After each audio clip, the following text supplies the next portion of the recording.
Hello students, this is Shuchi, your biology teacher. आज हम एक बहुत ही इंपॉर्टेंट चैप्टर के बारे में बात करने वाले हैं जो कि क्लास 11th एनसीईआरटी बुक का है, cell cycle and cell division.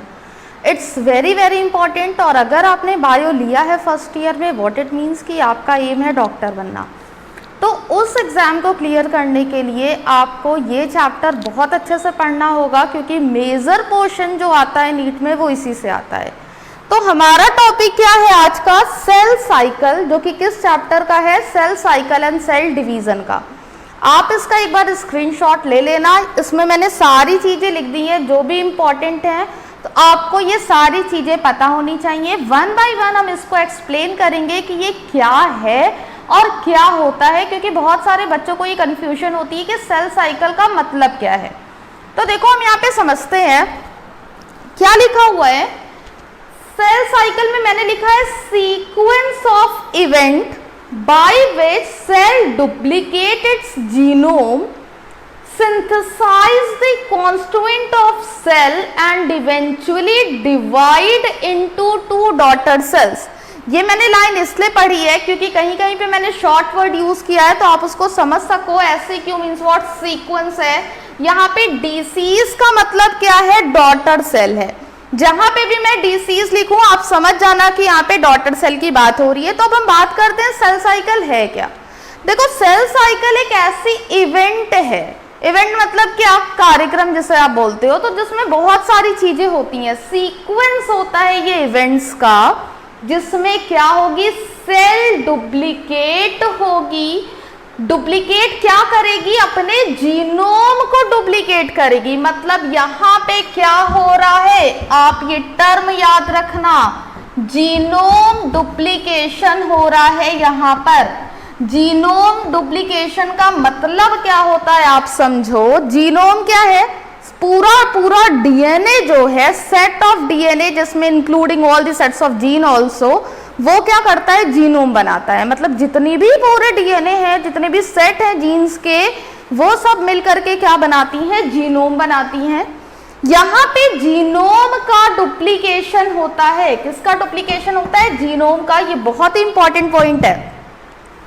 और क्या होता है साथ ही साथ? सिंथेसाइज। सिंथेसाइज का मतलब फॉर्मेशन होगा किसका? जो सेल के अदर मतलब कंपोनेंट है, आप कह सकते हो कॉन्स्टिट्यूएंट है, मतलब उसमें और जितनी चीजें प्रेजेंट है सेल में, उनका भी फॉर्मेशन यहाँ पर होता है।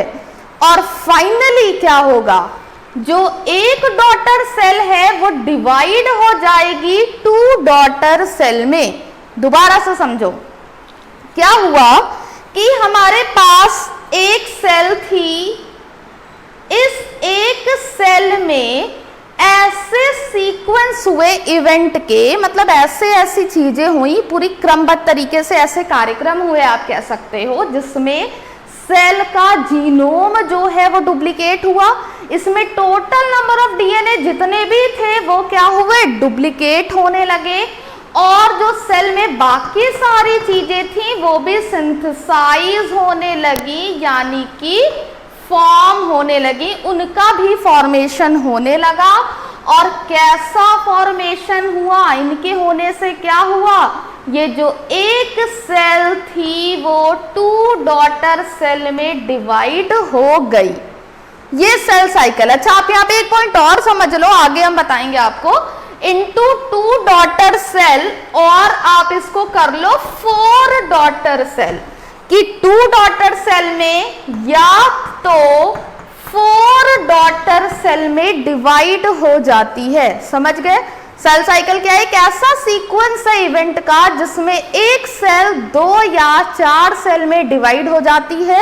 यही सेल साइकिल है। और कैसे होगी? उसका जीनोम डुप्लीकेट होगा, और जो उसमें बाकी सारी चीजें हैं वो भी फॉर्म होने लगती हैं।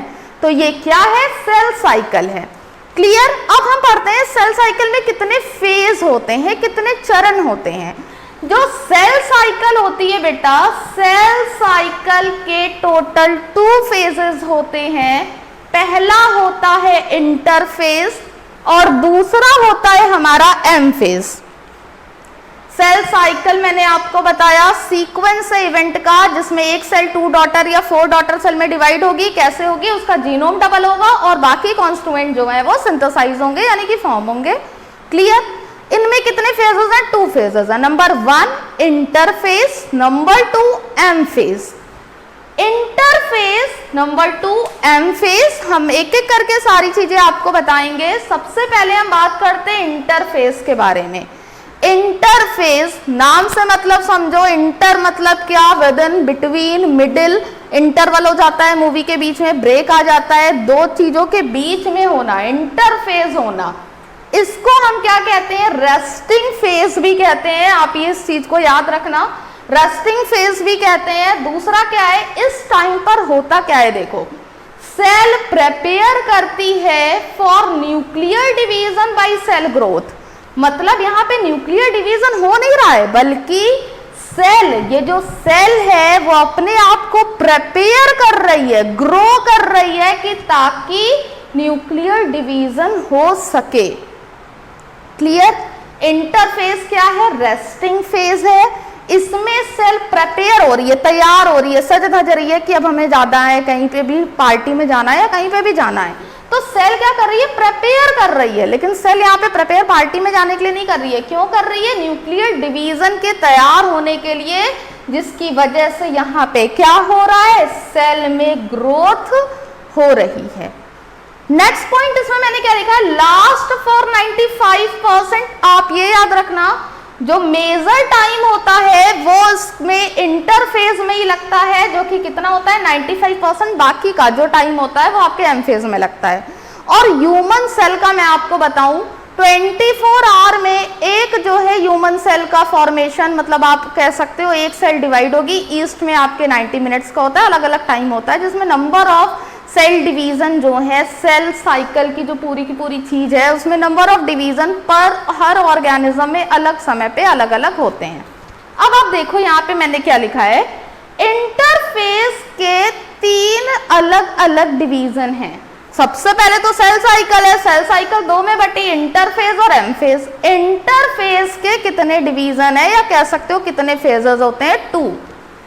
नंबर 1 हमारा है G1 फेज, नंबर 2 है S फेज और नंबर 3 है यहाँ पे देखो G2 फेज।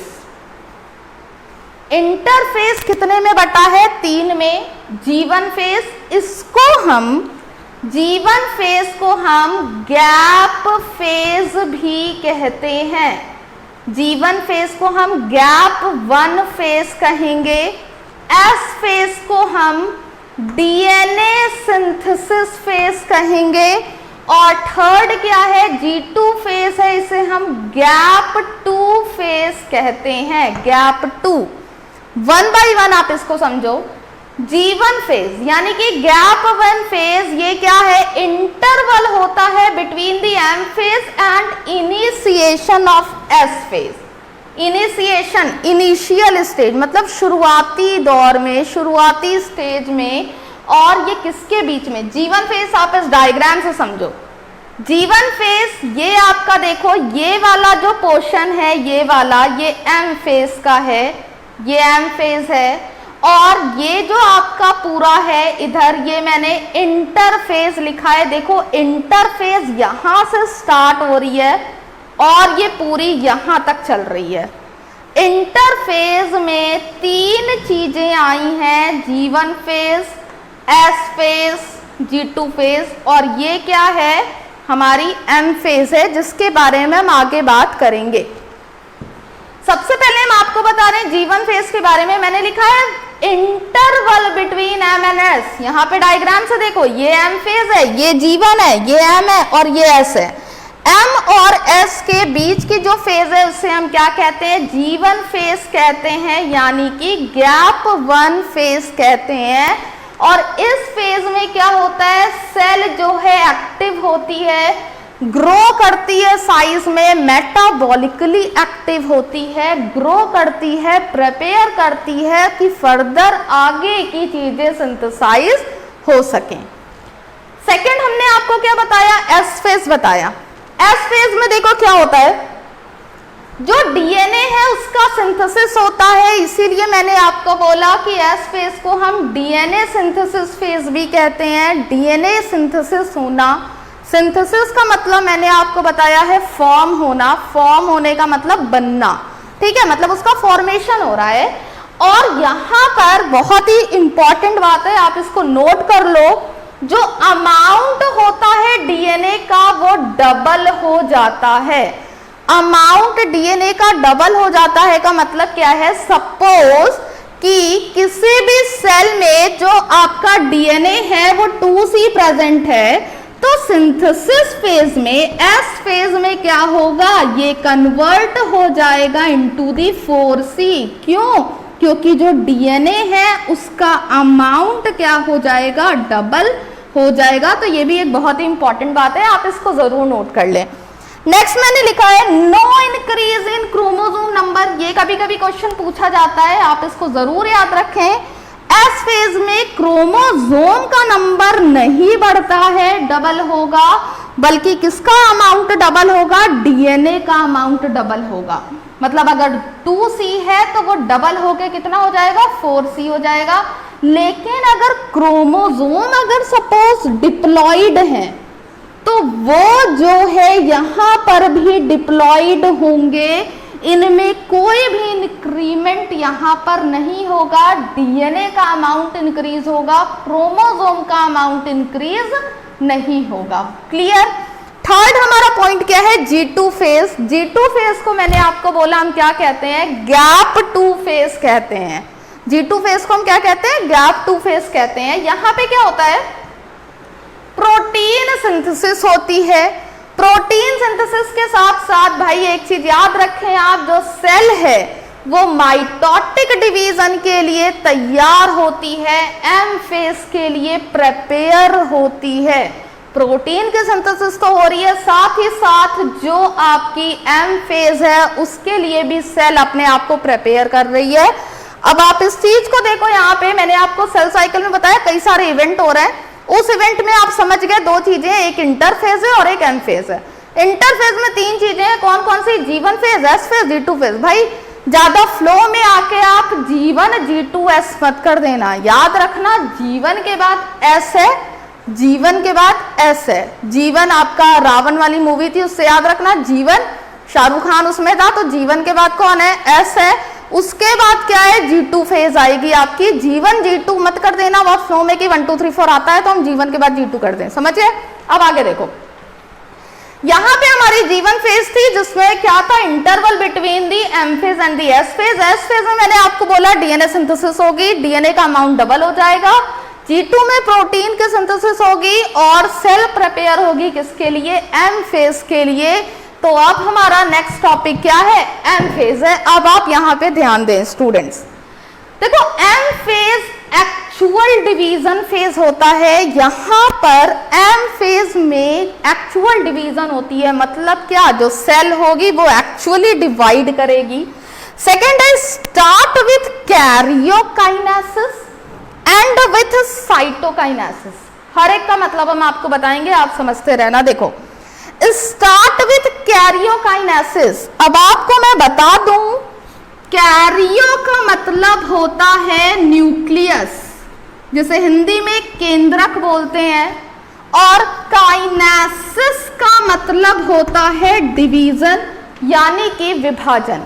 तो कैरियोकाइनेसिस का मतलब क्या हो गया, न्यूक्लियस में डिवीजन होगा।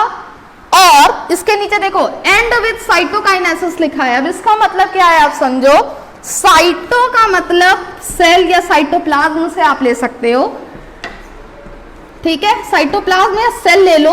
और काइनेसिस का मतलब क्या हो गया, डिवीजन। काइनेसिस का मतलब डिवीजन होता है। आपने साइटोकाइनिन हार्मोन के बारे में पढ़ा होगा जो कि प्लांट में प्रेजेंट होते हैं, डिवीजन का काम आता है। तो काइनेसिस का मतलब होता है डिवीजन। तो जो एम फेज होती है वहां पे एक्चुअल डिवीजन होगा, जो स्टार्ट होगी कैरियोकाइनेसिस से। कैरियो यानी न्यूक्लियस, आपने प्रोकैरियोटिक यूकैरियोटिक पढ़ा है। कैरियोटिक प्रोकैरियोटिक कौन होंगे, जिनका न्यूक्लियस वेल डेवलप होगा। नहीं होगा, यूकैरियोटिक, यू मतलब ट्रू यानी कि वेल डेवलप, जिनका न्यूक्लियस वेल डेवलप होगा।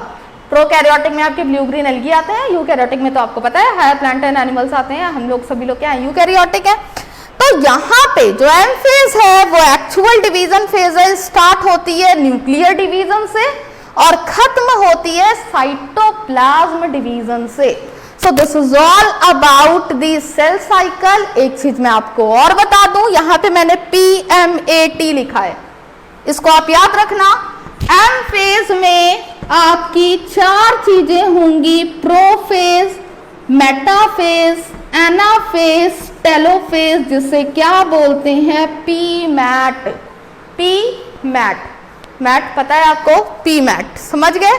एम फेज में क्या होगा, PMAT होगी, प्रोफेज, मेटाफेज, एनाफेज, टेलोफेज। ये बातें थी सेल साइकिल और इंटरफेज के बारे में। एम फेज में हम आपको अपनी नेक्स्ट वीडियो में बताएंगे। So it's all for today. Thank you students and please response to the video. Thank you.